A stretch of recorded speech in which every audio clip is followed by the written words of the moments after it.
Soldiers who knew they were going into a war zone the following day. What was the night before like? I'm an officer in the Philippine Army. The night before the first time, it's hard to sleep. I'm rehearsing scenarios in my head, contingency after contingency, ensuring the sergeants in my platoon knows what's up, ensuring the gear is right. So it was very busy. When I got to bed, I was thinking of my then girlfriend, telling myself I'd see her again. Wrote up a long message saying how much I love her, but didn't send it for fear of being melodramatic. It was a mixture of excitement and fear, like an athlete training for game day and finally being so close. Actual firefights are hectic. Firefights I've been in have all been in jungles, except for one in a built-up area, so it is in short ranges. Very loud, disorienting, especially if it's your first time. Lots of guys freeze in there first. Luckily, I did not. Shots broke out. I commanded the lead squad to skirmish and return fire, and commanded the rear squad to maneuver to higher ground. I remember hearing nothing but explosions, gunshots, and shouting. I remember hearing the enemy leader's commands and their trash talking. I remember a new private blind firing and his squad leader telling him to quit it. I remember my machine gunner cleaning his weapon mid-firefight because it jammed, and me switching my rifle to full auto so the enemy would think we were laying down MiG fire. I remember seeing my wounded soldier after the engagement, and I thought he was dead, and I almost cried right there and then, but I forced myself to do my job first, that is, apply aid and call for medevac. I don't feel fear during a firefight, but always after. Like thinking, I could have died during this moment or that moment, and my knees always started shaking after a fight. But when it is still ongoing, I am ashamed to admit I sort of enjoy it, like playing your favorite sport. This will probably get buried, but I thought to give an insight from an officer's perspective. Story 2.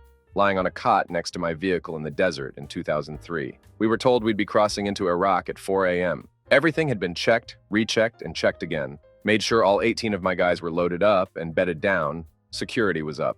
I had been up from 20 to 22 hours by this point and finally lay down about 1 a.m. Sleep didn't come. I remember listening to Don't Know Why by Norah Jones on my MP3 player over and over, teared up a little thinking about my kids. When I finally closed my eyes, it was time to get up and go, and I didn't sleep for 2 more days.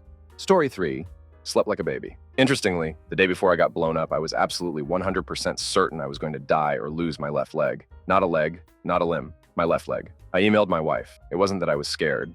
I just knew it somehow. Never felt a feeling of dread, fear, or anything before that night. Had the bomb functioned correctly, I'd be dead, but it didn't, and I lost my left leg. Story 4. Usually preparations and briefings. The first time is always the weirdest. You will most likely be overcome with fear and adrenaline at the same time. To me, it felt like I was being microwaved. The most intense gunfight our unit faced was unplanned and unexpected. Those are the ones that leave the most scars emotionally. Story 5. Was in Kuwait in 2003 waiting to go into country. Was on the border in some tent city. I remember feeling relief. We had been stuck in Kuwait for 6 weeks, sweating absolute balls, showering once every 3 days, bored out of our ducking minds, eating crap K-rations full of sand from the twice-weekly sandstorms. I was anxious like everyone here describes and did not sleep much the night before. But if I was going to die, just let's ducking go. I was so ducking over, sitting in the desert doing nothing, and we had 4 false starts. It was like everything else in the Army for me. Firing range, demo range, ropes course, rappelling, etc. By the time it actually happened, I just wanted it over with. Story 6. I had a dream where I met my ex-girlfriend's dad who had died 2 years prior at a coffee shop in heaven. His death really impacted me. He was kind and assuring that I'd be okay and that I would come home. It was surreal. I woke up crying and then boarding a plane later that day for Iraq. Story 7. I have 2 tours in Iraq. For the first one, I was 19. I didn't know what to expect and I was excited. I'd been training for this moment for a long time and was ready to fulfill my purpose. There was very little fear or anxiety, which quickly changed once in country. My second tour came a year after the end of my first, and my emotions were totally different. I knew what to expect this time and was scared and angry. I was a leader by this point and knew that my responsibility going in was much greater. I always say that the worst day of my life was the first day of my second deployment, knowing that I was at the very start of a year in hell since I'd already been there and there was no getting out of it. Story 8. Tour in Iraq and Afghanistan. I was in a support role, so no front line fighting for me. For Iraq, we started in Kuwait. I was called up all hours of the night to assist on the teams rolling out to Baghdad. For example, we had the first version of Blue Force trackers. When we got to Kuwait, we had to reprogram them all to use a different satellite. We had one BFT civilian, and he needed help so many from 12 to 2 a.m. nights getting them programmed to roll out on time. It was more anxiousness to get out of Kuwait and get the party started. Tired of mostly sitting around with not much to do. Once it was my time, it was nervousness about the unknown. I don't think I had much fear, due to an arrogance or invincibility, but I emotionally disconnected from the real world and family. I don't think those connections really came back either. We lost around 20, 30 some odd folks, including one of my college buddies. I worked 6, 12s and was on call, so I got woken up at 4 a.m. many times to resolve things. Afghanistan was more scary. I was being brought into one of the most dangerous parts of Afghanistan at the time. A lot of IDEs and Taliban presence. I was scared to go. Once I got to my camp, though, it became everyday life and a routine. Rockets at night are always missing. A few close calls. A few direct hits on the Afghan army base with casualties that was connected to ours. Had a good team which made the time run pretty smooth. Worked 5, 8-hour days and would do a half day on Saturday, just in case I had to finish something. Got the gym daily, which was good for mental health. Became stir crazy and begged to drive for our weekly supply runs to a larger FOB. I was allowed to go until the second person was killed by an IED. I was only allowed to fly anywhere I went from then on. Overall, less stress than Iraq, too. We lost 2 close individuals, and that haunts me to this day. Best sleep I ever had was in country, though. No insomnia. Good, deep sleep, even through rocket attacks. Story 9. For me, I was far more nervous leaving for Afghanistan than I was before stepping off to occupy our FOBs and actually get into the fight. I went to Afghanistan in 2008 with 2nd Battalion 7th Marines. Earlier in the year, the worst bombing of the war, at that point, left 100 people dead, and we were on a short turnaround from a deployment my seniors had done in Iraq. Tension was pretty high, and we were prepping for a really rough time, and the lead up to that left me real nervous even if I did everything I could to hide it. When we left Kandahar for what was then known as Camp Bastion, it would later become Camp Leatherneck, I felt pretty safe in my turret. My squad started operating in Gereshk, and most of those nerves went down. Gereshk wasn't particularly hot, and the early weeks of that left me more bored and hot than anything. My squad's first dismounted patrol, I was left behind with a couple others to watch our vehicles, and my squad got into a firefight. Honestly, I remember being jealous, more than afraid. Felt like I missed out. In June, I was on QRF when one of our other squads were hit by a died bomber in a busy bazaar. In the confusion and hustle, someone took my turret and I ended up as a dismount in the lead vehicle. I ended up helping move our 2 Kia, the squad leader, and an interpreter who slept 1 bunk over from me. I remember that shook me up real bad. I swore I'd refuse to go out into that bazaar if they tried to send us there again. And one of my seniors, who I considered a friend, just shrugged and said, "Someone's got to go. I'd go in your place." That broke something in me because looking at him, I was just like, damn man, I can't let you go in my place. If you're going, so will I. He had been right there with me loading one of his friends who had been killed into my poncho that day. And if he could still get up and get out there, so could I. He took his own life some years later, unfortunately. Anyway, a couple days later, we left on a mounted patrol near the same area we just lost guys in, and I was back in my turret. At one point, we were stopped. I was sitting real low in my turret when I saw someone on the roof of a building maybe 50 meters away, peeking over, then hiding, and peeking again. Something snapped that moment because as I called it out and oriented my turret toward that roof, I just remember thinking to myself, fear doesn't serve you here, and letting go. It literally felt like a wave of calm washing over me. Nothing happened. We continued driving on. My squad would later get sent to Sangin, which was the wild ducking west, and things would get way harder from there. But I stopped being scared that day. Even in the heat of a serious firefight with rockets and rounds impacting within feet of my position, I just did not feel the same kind of fear I felt before that moment in my turret. Story 10. 2 tours in Afghanistan. I think I slept okay leading up to heading over. I guess I just didn't really know what I was in for. The long, weird nights came once I was already there and couldn't get the images of brains and blown-up children out of my head, that along with constant middle-of-the-night rocket bombardments made plenty of sleepless, restless nights. Story 11. I was a 19-year-old American soldier in Iraq around 2004. We lived in a war zone for 12 months and attacked with RPG and mortar rounds all night, sometimes during the day. So go to first mission outside the wire. I was really curious because everyone has a different experience or responds differently. I was wondering what kind of soldier I would be under direct fire. We received indirect fire frequently, was on guard towers frequently, and got shot at. However, leaving the forward operating base is a different ballgame altogether. Even in the guard tower, when we were receiving direct sniper fire, I was assigned Tower Charlie 5 in Camp Tajin, formerly known as Chemical Ali's base, with a guy with a saw from 3rd Infantry Division. I was 4th Infantry Division and never met this soldier before, but he had been in the country almost a year. I volunteered to go advanced party to set up for my unit, so I didn't know anyone. So anyways, this dude just hides. It was night. I had a really crap weapon and even worse night vision goggles. I couldn't hit the sniper, but I tried anyways. I ordered the private to call in QRF Quick Reaction Force. Basically, dudes you do not want to mess with in 3 Humvee with crew-served weapons. He was just frozen in fear. I guess he was a cook, but got put on the roster anyways. So I grabbed the radio from him and say, Eagle Delta, this is Charlie 5, over. Then they respond with, Charlie 5, this is Eagle Delta, go ahead, over. Then I responded, Eagle Delta, this is Charlie 5, taking sniper fire and request QRF. Not even 15 minutes later, 3 Humvee went out and smoked the dude. So that was probably my first one-on-one experience with combat. I guess if you don't count get shot at when landing at Ballard Air Base, doing a combat landing while the pilots of the C-17 released all the flares and chaff. And I don't even know if we were being shot at, but I definitely had the feeling that we were. Then when we landed, we had incoming RPG and mortar fire. And it was broad daylight, and all of us, new guys, hunkered down, while all the crusty old vets that have been there for almost a year laughed at us. Then shot it again, flying from Ballard to Tajin, yet again, nothing I can do. Just a passenger. That time on the guard tower, though, was my first time being in a shooting each other situation.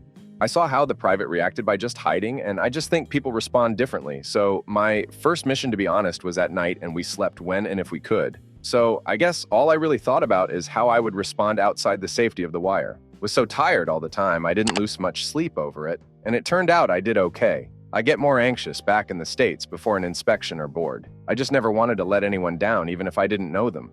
Story 12. Mostly full of tasks and things to do for preparation. There is always something to do to go with a greater sense of security, and it was also pretty good to occupy myself so that I won't have time for disturbing thoughts. Story 13. When in 2014. Had a lady friend come over under the premonition of helping me pack. So naturally, I didn't pack up until an hour before I was supposed to clear the barracks. Sitting around waiting for the buses to the airport, I napped and got smoked for having hickeys. The feeling of oh crap didn't kick in until I got a hug from Hug Lady. Look her up.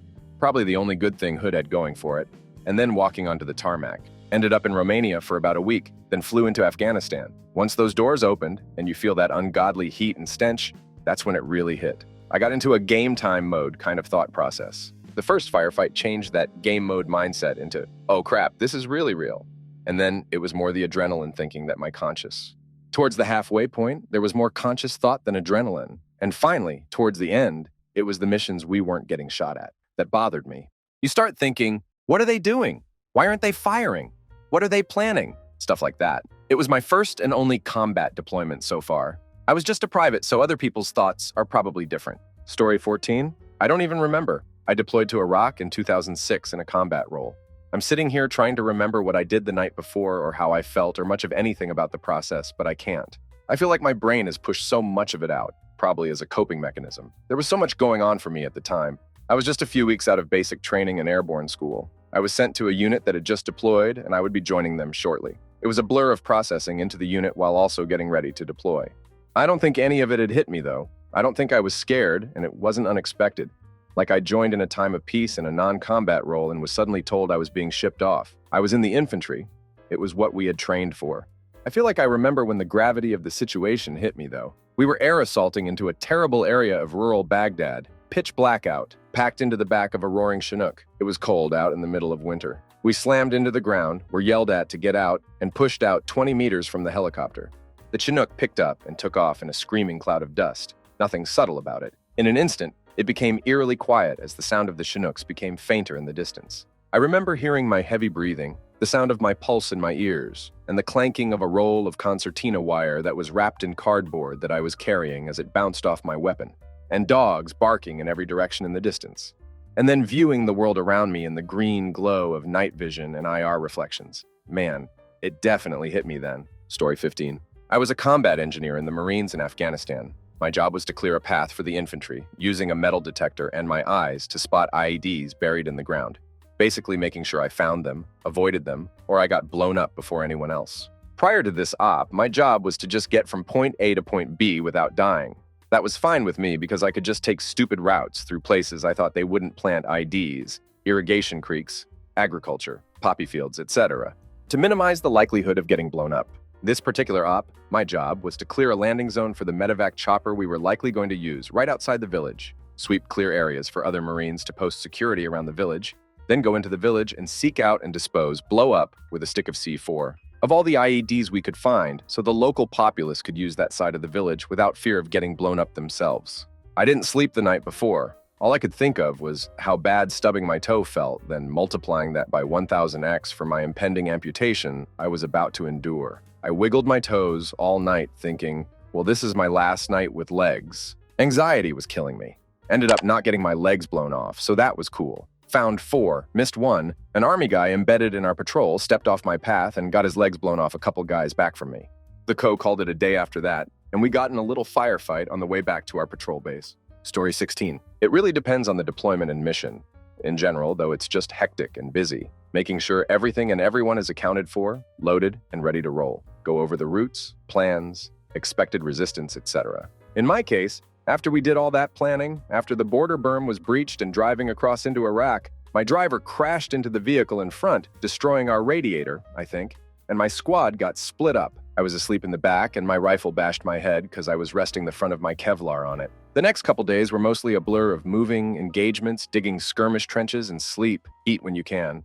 Everyone is different, though, and outlook and personality affect reactions. For me personally, I don't really get scared with very few exceptions, and I'm kind of fatalistic in a sense, so I get irritated more than scared at danger. Our first firefight, myself and the one other Marine from my squad remaining with me jumped out and forgot to get into prone like trained. Got yelled at to get down, but we couldn't see anything because of the grass, and were just excited more than anything.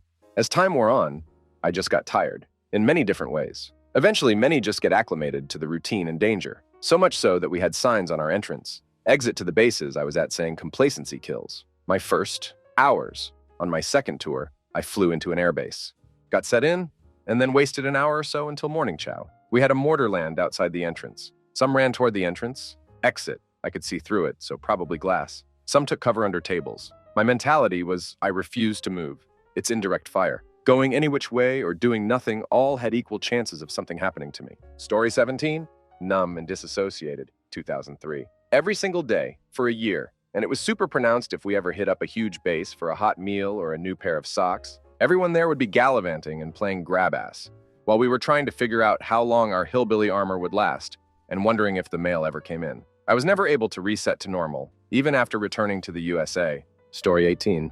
Former officer here, Army, was really too busy checking computerized lists repeatedly as not to forget anything or anybody to feel any sense of unease departing. Big conventional unit there, whacks always some personnel issues, usually workplace-type injuries or family emergencies back home, equipment issues, etc., versus my smaller unit deployment, reconstruction team. We had a bunch more equipment to carry.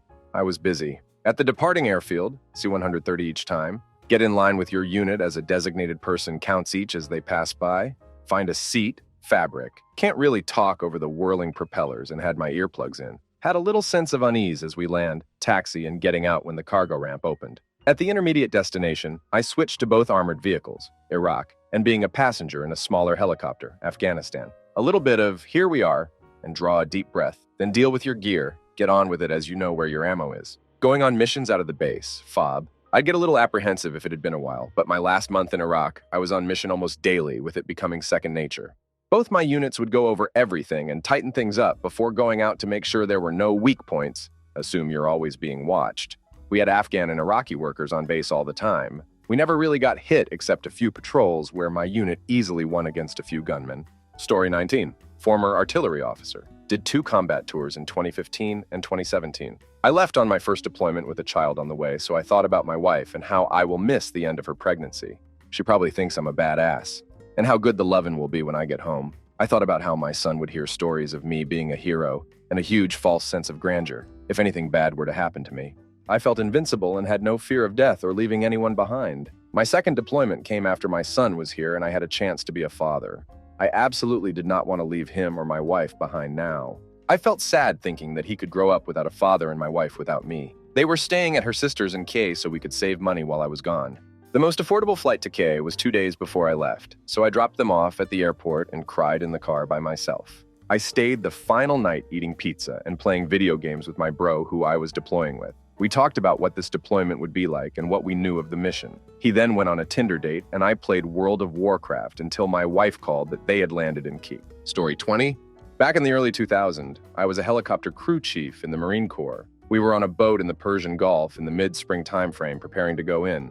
We knew our orders were to go into Iraq just outside Fallujah for quite some time, so we were watching the news and seeing all the horror stories about the area. The night before we left, we had to get all the helicopters ready, loaded, pre-flighted, and fueled up. We got done before dinner, and the Navy made us steak and lobster in the chow hall for our last meal before heading in. That night was filled with jokes and stories, and basically anything to keep our minds occupied.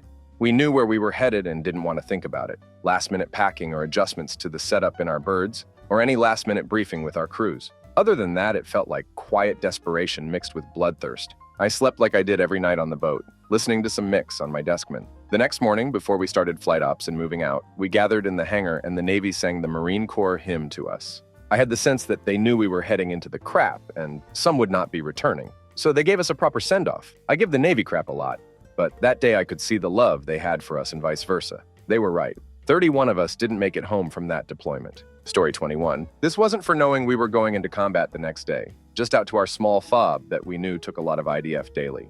It was a weird, sleepless night, laying on a cot in Bagram with several hundred other soldiers. We were flying out to Sharama the next morning and ultimately our small fob after later the next day.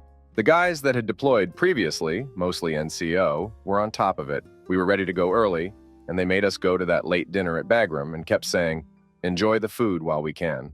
They weren't wrong. We ended up eating frozen salmon and some mystery meat, along with MRE for like every meal for a month. It took years before I could eat salmon after I got out. Story 22. I spent a few nights before going to war zones. As a general rule, those nights were very quiet. People lost in their own thoughts, writing to loved ones, a few making peace with their deities. Some were trying to get their possibly last good night's sleep, others not being able to. Every now and then, those awake would get up and wander around a bit. Obviously, we'd check, double-check, triple-check, etc. gear and equipment. But honestly, you can only strip and lube a gun so many times before it's just repetitive. There's usually a low-stakes spades game going on somewhere. But again, it's usually pretty quiet and low-key. I want to point out and stress I was a mechanic going to war with my mechanic unit supporting the infantry and tankers. And the above has been my experience for my units and for my wars. Others, I'm sure, had different experiences. Story 23. Not a soldier, but was a civilian contractor, technician embedded with the military. I basically had no training beyond, here's your body armor and how to put it on. If someone says, duck, then duck. Good luck. I remember a sense of both fear and trepidation as I went off to Iraq in 2006. I had held a nice party at home before leaving. My parents drive me to the airport. I flew commercial to Kuwait City. I got the big one out of the way my first day in country. An insurgent mortar hit less than 20 feet away at Camp Victory. Fortunately, it was a dud, so we just called EOD and went to lunch. The bigger one, though, was convoying into downtown Ramadi to set up equipment so that the governor could address his people on Al Jazeera. The local USMC major hadn't been willing to send his own Marines to do the job, so my Army Captain Escort volunteered himself and me to do the job. The night before was tough. In the end, it went off without issue.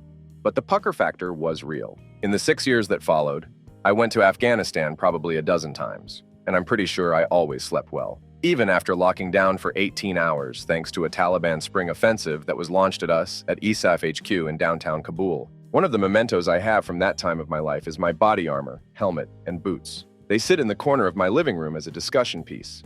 Story 24. The night before flying into Afghanistan was spent trying to get in some phone calls to family and get across all the things you want them to know without making it sound like a last call. Then just waiting with our bags on a tarmac all night. The first night in country was just taking in the new norm. Planes and helicopters flying over, the occasional distant explosion. I remember a rocket attack the first night like here it comes. We are here. First night on our FOB was a ton of work. Get a bunk, tailing guys from the unit we were replacing to get our trucks set up, getting little bits and pieces about the area. Our living space wasn't on the edge of the FOB, but we had a tower I climbed up to just look out at this new place. I couldn't see it happening, but I remember hearing a helicopter just ducking something up for what felt like hours. The LSA next to us was artillery, and they would send rounds out at 4 a.m. all the time, would shake our tents like crazy. First night before our first route clearance mission was going through just about every scenario I could think of in my head. What if we got hit? What if a vehicle wouldn't stop? What if I missed something obvious and get someone killed? The guy in the bunk next to me was on his third deployment and just sat on the edge of his bunk and ate peanut butter cups. Then everything is just really quiet. Story 25. Honestly, nothing. I was relatively senior before deploying the first time. I had spent more than half of my life in the Army and had thousands of hours of training. Kuwait looked exactly like FD Irwin. Not the terrain, the setup, everything seemed familiar. Get to Baghdad and it's the same thing. Locate the dining facility, locate your tent, locate your indirect shelter. Afghanistan was a mix. I lead a small team, 10 people, and we were not designed or equipped to get into straight-up fights. Every day we went out was stressful because we had to cross some bad areas. We depended on looking mean and being careful. If something bad happened, we needed to survive an hour before help would be there. We had about 20 minutes of ammo. Ironically, the only time we came under attack was when we were in our safe base. It was actually much more stressful to be in Riyadh. In theory, we were unarmed Title 22 security assistants. We were absolutely armed, and the danger was much harder to see. In my case, I was also alone. Most people worked in pairs. I didn't. I survived by blending and being hyper-aware. Modern war is not like before, with lines and set transitions to battle. It's everywhere and nowhere. I drove Route Irish a minimum of twice a day every day. Every time I passed that last checkpoint was stressful. I didn't have the luxury of worrying about it when I needed to sleep. I don't have trouble sleeping. Story 26. My squad leader told me we were going out the wire the following morning to conduct a blockade on a bridge in northern Iraq for 2 days. He gave the squad a solid, motivational speech that it's been way too long for me to remember. But after that, what I do remember is that he pulled me aside. Since I was the newest in the squad and had no prior deployments, he told me, "Right now you're still alive.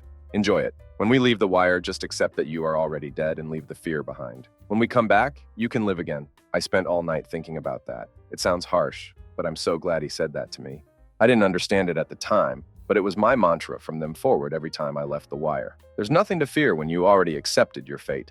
But another thing it did for me was let me really enjoy the little, small, tiny freedoms we had on the base. If I'm in my bunk with no current duties, then that's my time to disconnect and live. Definitely kept me sane.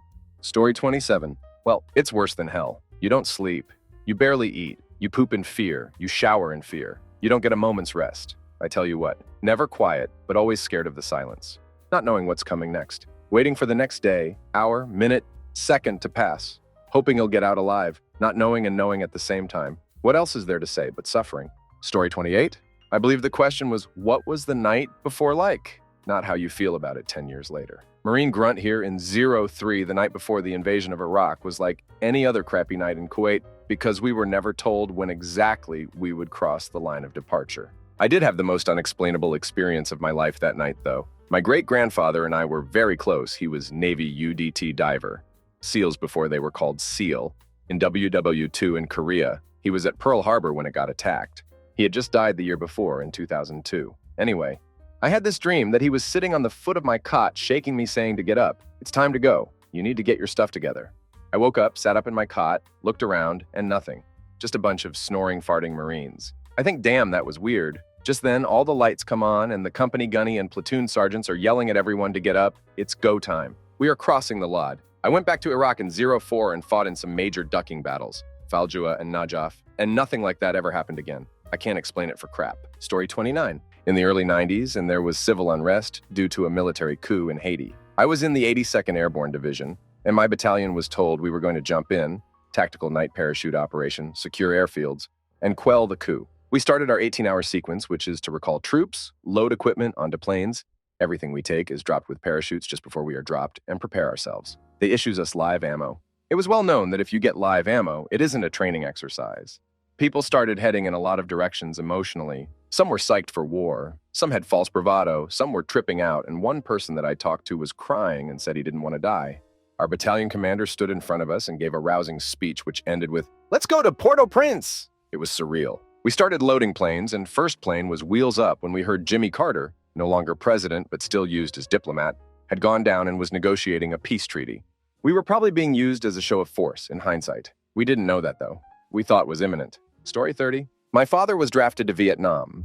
The day before he was going to be sent to the front lines, he went to the bathroom and cried. He cried because he was scared he was going to die. He cried because he was scared he would leave his mom, my grandma, without either of her kids. Because his brother also was drafted. He cried because it was his fault he flunked out of college and allowed himself to end up this situation.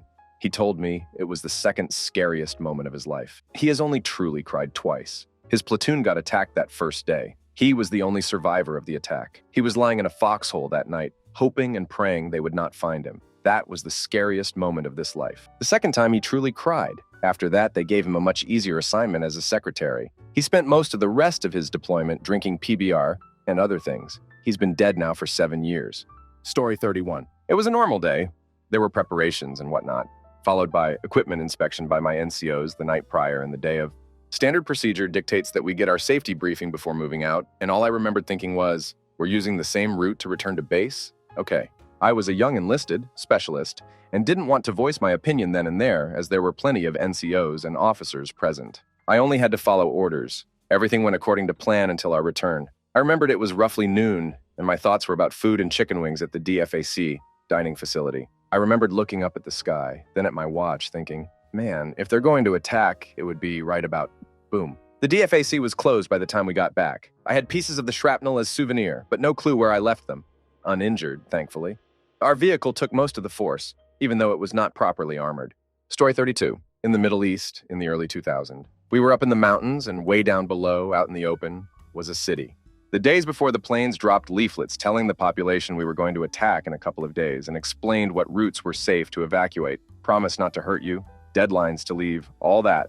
Watched people leave for days, like swarms of humans. Then on schedule in the middle of the night before, it got the ever-loving duck bombarded out of it from land, sea, and air. All night long prior to the ground advance, sat in the mountains watching it in awe. It felt weird, seeing so much coordination for something like that, but also made me feel okay about going in the next day, knowing all the bad guys would be blown up. I didn't sleep. I wasn't excited, but I wasn't scared either. Knowing your role gives you something to focus on. Then I get there in the morning and fight a little and see the indiscriminate carnage from bombings and realize in real time that we drop the leaflets and tell people to get out to make ourselves feel better. Story 33. There was a decorated general with a heart of gold that likened him to all the stories he told of past battles, won and lost, and legends of a seasoned veteran in his own time on the battlefield. He gained respectful fame with many medals of bravery and stripes to his name. He grew a beard as soon as he could to cover the scars on his face and always urged his men on.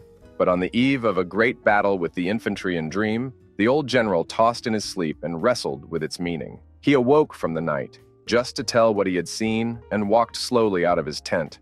All the men held tall with their chests in the air. With courage in their blood and a fire in their stare, it was a gray morning, and they all wondered how they would fare till the old general told them to go home. He said, I have seen the others, and I have discovered that this fight is not worth fighting, and I've seen their mothers, and I will no other to follow me where I'm going. Story 34. My anticipatory anxiety kicked in the week leading up to the flight from March AF Base to Afghanistan. Sleeping was difficult with hundreds of racing thoughts, but I distinctly remember having this intense fear of forgetting something.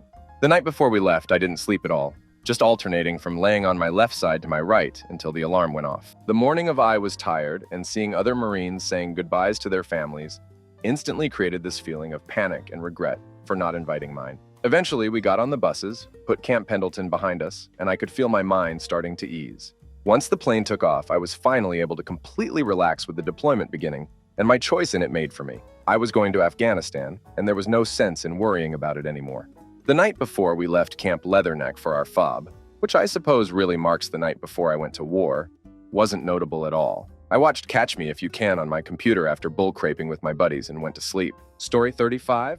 I did logistics and convoy security in Iraq. We traveled nights, so we would try to sleep during the day. While out on the road, when we got to base, we would eat, shower, then sleep. When we woke up, we would eat, his the Shopets, and then go out that night. I would hit chow and take a to-go plate to eat something decent on the road instead of an MRE. The night of, I would get to my vehicle about 4 hours prior to start of mission and prepare, check the truck and equipment, practice the routes, and train. But, I'll always say, it was better being out on the road and away from being at our home base, where we had to do monotonous admin stuff. Being on the road felt like you actually did something unlike those that didn't, which we called Remph Rear Echelon Mother Ducker and Fobbit Fob Hobbit. Also, those that chose to stay back or find a way out of going on missions were looked upon as cowards. So we actually wanted to go out on missions. Story 36. The night before wasn't too profound for me. It's when it was time to go, which was at night. I had to fly into Ramadi, my first deployment, in 2006.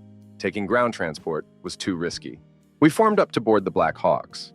Had all my gear with me. I stood there wondering where all the stuff was going to go. Then came time to get in, sat down, packed in the helicopter.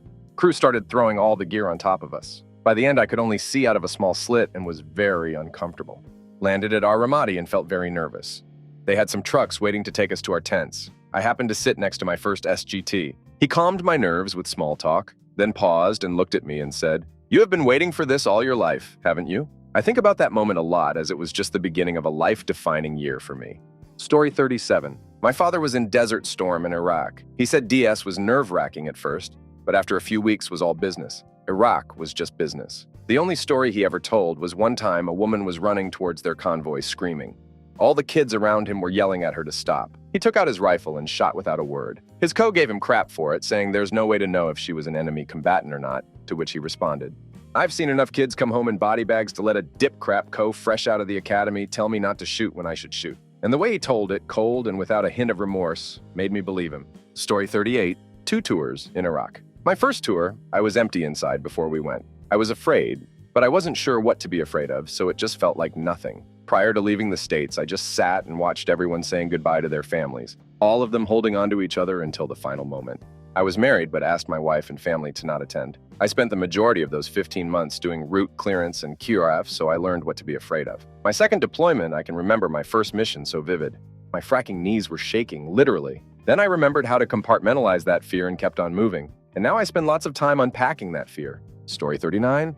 I'm not a soldier, but I recently got some insight into this. My grandmother had 2 brothers fight in World War II, and she's spoken a little more candidly about it recently. Her one brother died and was told the night before that he'd be going into heavy combat and was likely to die the next day, so he wrote a letter to the family. For reference, he's a Canadian soldier and was fighting to liberate Holland. It's hard to say exactly what he was feeling, but he wrote about how he loved them all, to take care of his wife and kids for him, and wrote about dying tomorrow as an inevitability, which I guess it was. Her other brother who was there was also put in a similar situation and told he'd be going into heavy combat the next day and likely to die. Instead of writing a letter, he ate a stack of paper, made himself sick, and he didn't have to go. Every single person in his unit died the next day. Story 40. I have a different view of things. We were already in the desert for 4 months in Kuwait training with Kuwaiti Army. We got the word December that we would be going over to Iraq. So we rotated to training company and squad movements in CQB for 9 hours a day. 2 weeks before we breached the berm, we got moved out of Camp New York to the border for security. On the night we breached, I was on security on the berm that acted as the border. As I'm sitting there, we hear the cruise missile going overhead, so at that point, we knew it was time. At that point for me, I knew I had to rely on my training, and as a grunt, the last thought that went through my head was, well, time to die. It's a weird but liberating feeling to come to terms with that feeling. Story 41. I was part of the military when I was 19 and sent to fight in Afghanistan. Not long after arriving, we are informed we are storming Mountain Pass No for ambushes. We had never been in battle yet.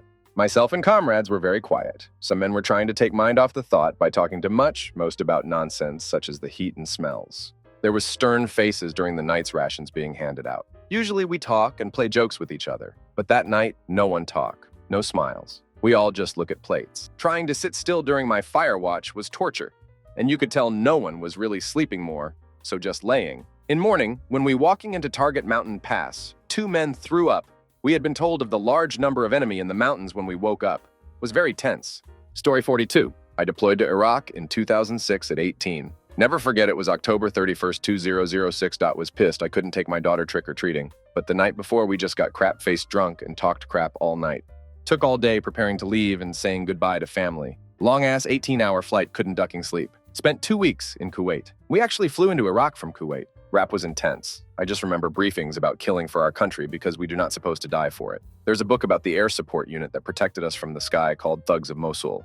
Their job was to eradicate IED emplacers on the ground. Days were long and hot. IT would go from eerie to crap, jumping off back to a weird feeling afterwards. Send time around, it was 2009 and was like, I hope I don't die in the effed up country over some BS. Story 43. U.S. Army been to both Iraq and Afghanistan. I was more excited than anything. First deployment, my job was to escort convoys throughout Iraq. And I can say I was more excited than anything. It was like our Super Bowl. We have trained for a year straight for this, so I was ready. My second deployment, I was now aware of the dangers and didn't really want to go as I was in a relationship by then, and my mindset had changed. The only time I was ever truly scared, though, was one night in Iraq. We had to rush to get on the road before a sandstorm hit, and I didn't get a chance to eat before we left, and I was scared to die hungry. Silly, I know, but getting blown up on an empty stomach was all I could think about. Story 44. I was in the Navy, so it was pretty routine. Iraq really didn't have much of a naval presence. The only thing that was worrying is they deploying sea mines. We caught them early, so they didn't get any in place. But we didn't 100% know this for sure. So we had mine watches for a large part of our deployment and came across a few objects that looked very close to a certain mine configuration, and we ran one over.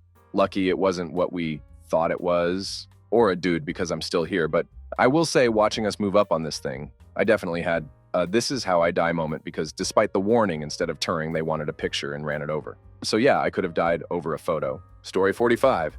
I was in a hooch in the desert, a jump-off point, where we had been stuck for weeks because of a haboob. I was 20 at the time and would turn 21 in an active war zone. I had no issues, no fear, no feelings. I was numb to it. I wanted to go. I wanted to die. I'd wanted to die since I was 17. At the time, I saw no utility in life, no meaning, no purpose other than providing for myself and maybe experiencing something new every once in a while. I slept well, woke up, packed what needed to be packed, and jumped on the largest aircraft our military had in service. I survived many close calls, came out, thrived, and thank every day that I had the experiences I did because those were the best days of my life. Story 46. I flew from Texas directly into Syria. I slept on and off the entire plane ride, and all I could think about was my family and loved ones back home and how I wish I could have been there with them. We landed on Christmas Day. I prepped myself mentally for a combat zone and was shocked to see how festive it was in the middle of nowhere. They busted out the best food they had, wore Christmas hats, decorations, music, and even handed out small gift bags of candy. At that point, I kind of hit a weird numb phase where I felt like, hey, if something happens, I'll be fine. Got a rude awakening to the real world when 120 rockets rained down at 2 a.m. and I was stumbling through the dark trying to find a bunker. Story 47. USMC 2008 to 12 7 months of workup. Daily training involving bounding movement with suppressing fire. Sometimes even saying bang bang in between barracks on base, acting something out with air rifles. Hands held up like you're holding one.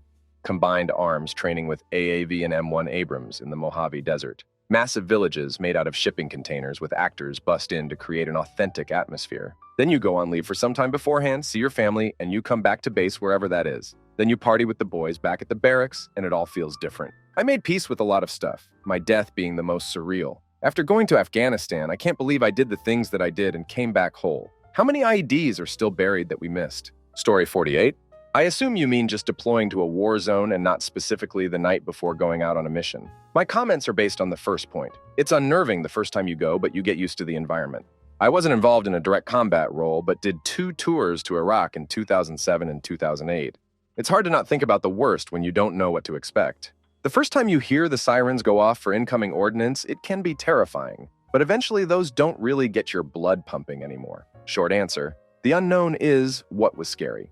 Once getting established, it wasn't much different than a normal day of work, except for when you got off, you didn't get to go out and do anything fun. Story 49. I can tell you what my little brother felt through his daily journal entries. His journals came to me after he died in Fallujah. My brother Brian was big into everything Linkin Park, Eminem, Korn, and would write down the lyrics and how they apply to his life or current challenges. He had a girl waiting at home, that I can't remember her name right now.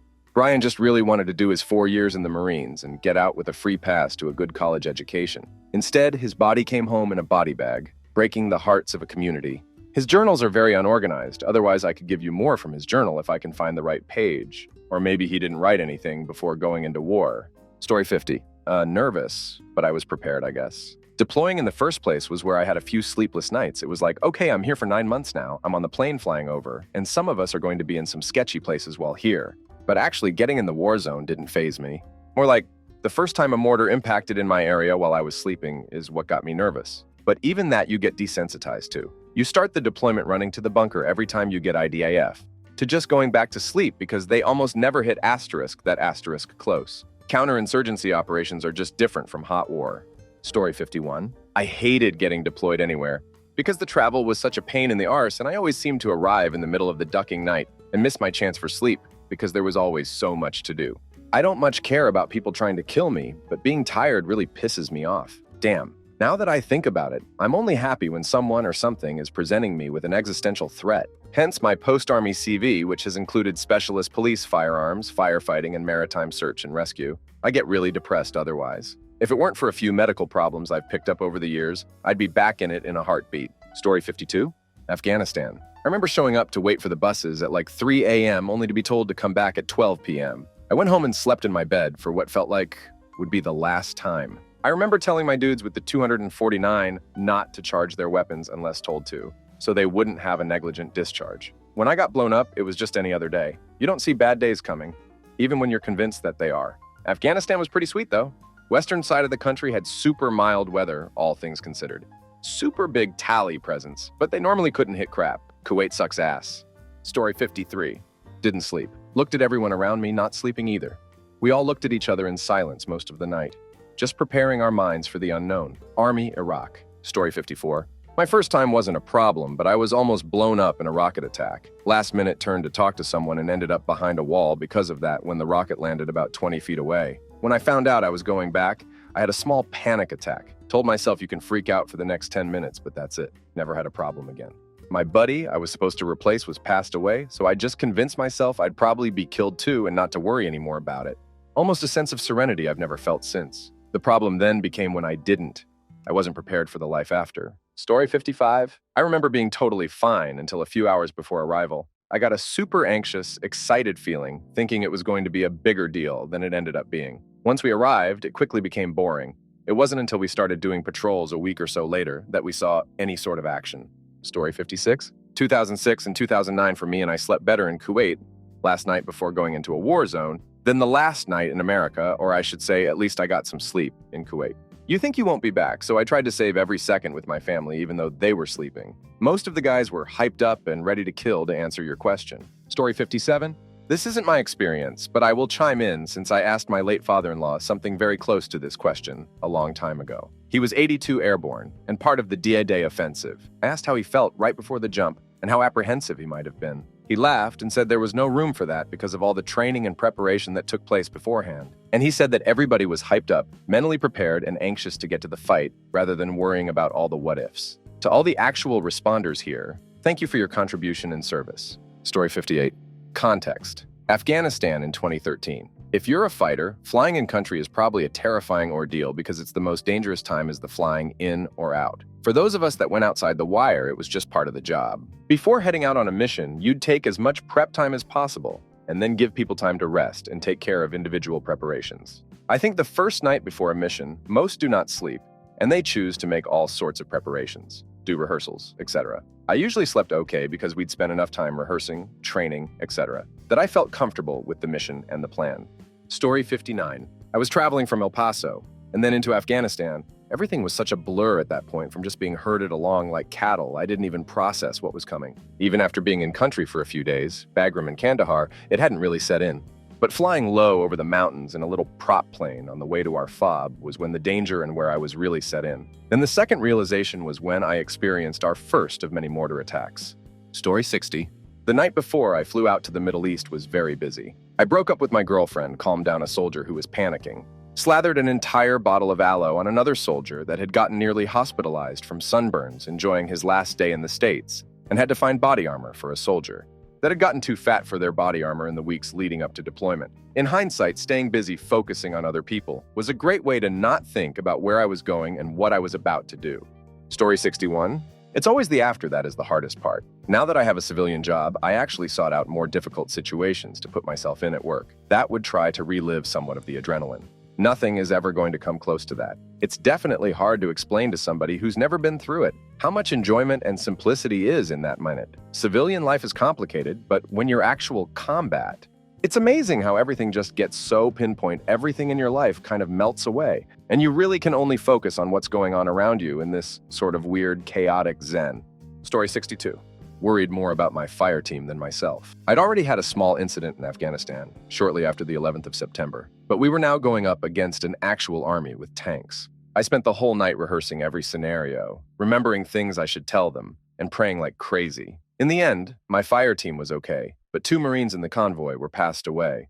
In the 21 years since, there hasn't been a single day where I have not thought about that day. The surreal moments of insanity, the chaos, and the horrific realization in the aftermath. I thought I knew the night before. I was so wrong. Story 63. Tangi River Valley, Wardak, Afghanistan. It was a happening place. Google it if you want. My company got shifted to an outpost there 2 days after we landed in Bagram. The night before we get out to that valley, I smoked cigarettes and had to stay in a bunker almost the entire night because the Taliban wouldn't stop shooting rockets at BAF. There was these defense systems in place at Bagram that were pretty decent at warning you of the incoming rockets and also shooting down the rockets before they made impact inside the wire. I thought this was the case everywhere. I was very mistaken.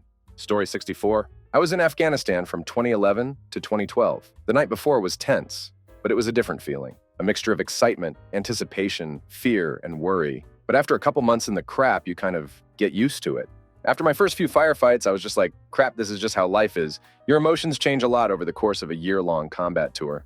Story 65. While I've never been in that situation, from what I've heard from veterans, the night before going into a war zone is often filled with a mix of anxiety, reflection, and a kind of quiet camaraderie. Some try to sleep, others might write letters, talk to family, or share stories with fellow soldiers. There's usually a lot of uncertainty and the weight of what's ahead, but many also say they find comfort in the bond they share with their unit. The calm before the storm can be intense, knowing everything could change the next day. Story 66. 3 tours of Iraq when I was young. I didn't sleep before the first one because I was excited. Because nothing really happened in our country, the next 2 were unremarkable, just routine. I figured Afghan would be the same, but it wasn't. 2009 for those who know. Too amped up, scared to sleep the first month or so, then stopped caring. Went to Afghan again in 2012, and the evening before I flew, I just held my wife all night, hoping it wasn't as bad as last time. It wasn't. Story 67. I knew this guy from work who served in Iraq in 2003. He said he was really anxious and scared, but at the same time, the adrenaline rush was intense. Man is still alive today. Probably have post-traumatic stress disorder. Story 68. March 2002. Flying into the sandbox as an evacuation group into an unsecured airbase, save for other people doing other things. Night before was in another country, a tent and cot away. You can only check your gear so many times. Tried to get sleep, but just as excited about the unknown as your crew. I think we might have played Mexican train dominoes to ease the tension or something stupid. We always had a go bag and our med gear was ready to go. Story 69. I was a 24-year-old ensign on an IA flying from Kuwait to Bagram, and when loading up on that C-17 at night was kind of cool. I distinctly remember the flight crew playing Eminem's Forget About Dre on loud. Not the same as going into combat zone since I was in a support role, but I was a bit worried, especially during the combat landing when inside a plane that was blacked out, red lights, and just trying the pilot. Story 70. The night before coming home is often more difficult. Never before in history could a service member conduct combat operations in a faraway land, get on a CI-17 home, and be face-to-face with spouse, kids, etc. the next day. This is something that isn't talked about enough. It puts an insane amount of stress on the service members and their families because it's almost impossible to flip a switch and act normal. Story 71. As a 19-year-old with no spouse or children, fine. I wasn't nervous or scared. I wasn't exited or happy. It was like business as usual. Keep in mind, you are effectively brainwashed at this point. Everything was war, death, fight, for the build-up to the mission, deployment. 40-year-old me does not feel the same. I would be a nervous wreck. Too much life experience has changed my worldview. Story 72. Quiet. Just very quiet. Some people mask with enthusiasm. All of us are scared. I was terrified, knowing that I'd possibly end human life that day. Committing acts that will haunt me for the rest of my life. It's not something to be celebrated, like others will do who've no experience with it. Story 73. The first time, I didn't have any issues. Just didn't really believe in my own mortality, or was apathetic to it. It's gotten worse the longer I stay in, and while I wouldn't say I'd be nervous for another war, an actual hot war with a near peer is going to be hell. I do not look forward to that. Story 74. Can't say I've chatted with anyone who was going into a war zone the next day, but I talked to several guys who'd gotten orders to prepare to be shipped out to an active theater of war. It was guys who would be on the ground with guns and tanks. And the overall vibe I got was just, okay, let's just do some normal fun crap and deal with tomorrow. Story 75. So many briefings, getting gear, equipment ready, and then time to sleep. We slept in the plane, wherever we could pull up space around the cargo that would be dropped after we jumped. I put in earphones and played music on my tape recorder and fell asleep pretty quickly. Woke up right as we were about to start readying for jump. Didn't sleep for the next 3 days. Story 76. Quiet, but you could feel the tension in the air. We all knew what was about to happen, but no one really spoke about it. Little was said honestly. We were alone with our own thoughts. Story 77. Thoughtful, going over scenarios in my head, resting somewhat, making sure I and others had gotten a good meal, etc. Some worry about it and go over things again and again, but by that stage you should be ready, and you do a final kit check a little before you leave, so best to try and relax. Story 78. I recall the day we left our FOB in Kuwait to go into Iraq. I remember hearing the platoon leader's voice coming across the radio telling us to lock and load. I remember the gate guards saluting us on the way out. I remember thinking to myself, none of this is good. Story 79. Terrible the first time. After a while, you kind of just become numb to it. That's far worse. Waking up and thinking to myself, have I lost my soul?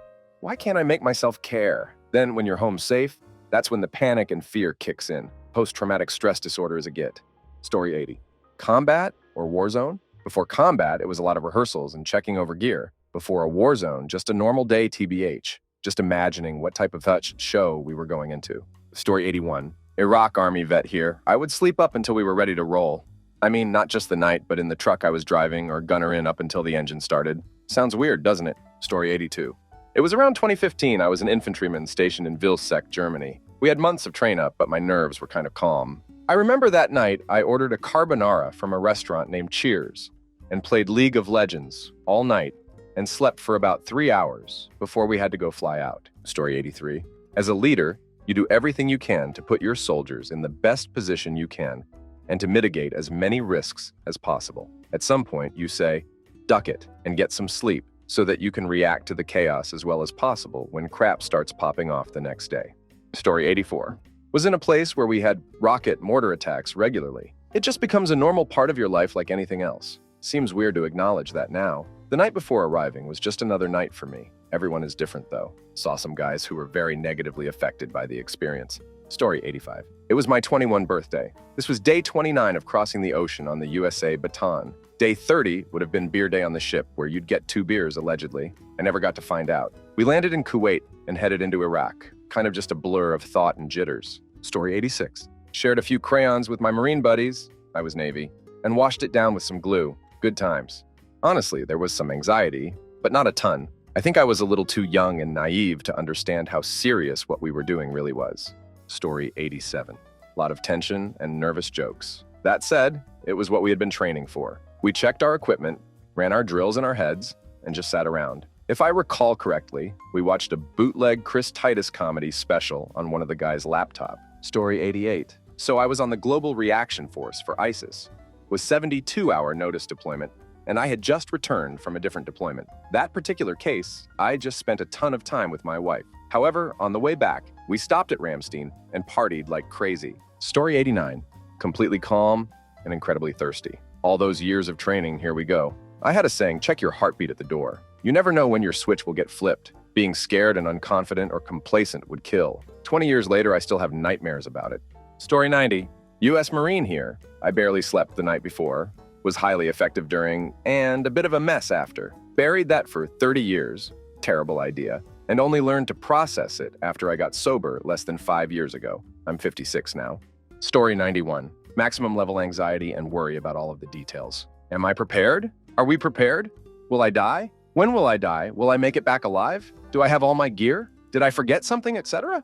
Story 92. So much inventory before was followed by rumors. An ever-present anxiousness to finally do your job and not let your boy down. Once the infantry grunts call you Doc, they own you forever. Story 93. It's exciting. You also want to hurry up and get there because of all the administrative crap and constant waiting, travel leading up to it. There is always a little bit of fear, but it is typically drowned out by the excitement to hurry up and get there. Story 94. United States Marine Corps from 1996 to 2004. No sleep, constant sweats, metal taste in my mouth, heavily adrenalized, thinking about covering my brothers. Check and recheck again my gear. It's been 20 years and I can pop right back to it like it was yesterday. Story 95. I begged a reporter for their phone so I could call home. Just so happened that my stepdad was home sick and was there to pick up. I never got the reporter's name, but that meant so much to me. Story 96. I was so busy making sure I had all my stuff and all my bags and that I was staying with my group that I didn't spend much time reflecting on it. And I was so tired from traveling that I just wanted to sleep. Story 97. Pre-combat inspections and pre-combat checks. Make sure your dudes are good to go and everyone is ready. No plan lasts, but having a plan is better than nothing. Organized chaos. Story 98. I was a fixed-wing pilot in Afghanistan, so I wasn't really concerned about the enemy. I was more concerned about ducking up and accidentally hitting everyone. I didn't,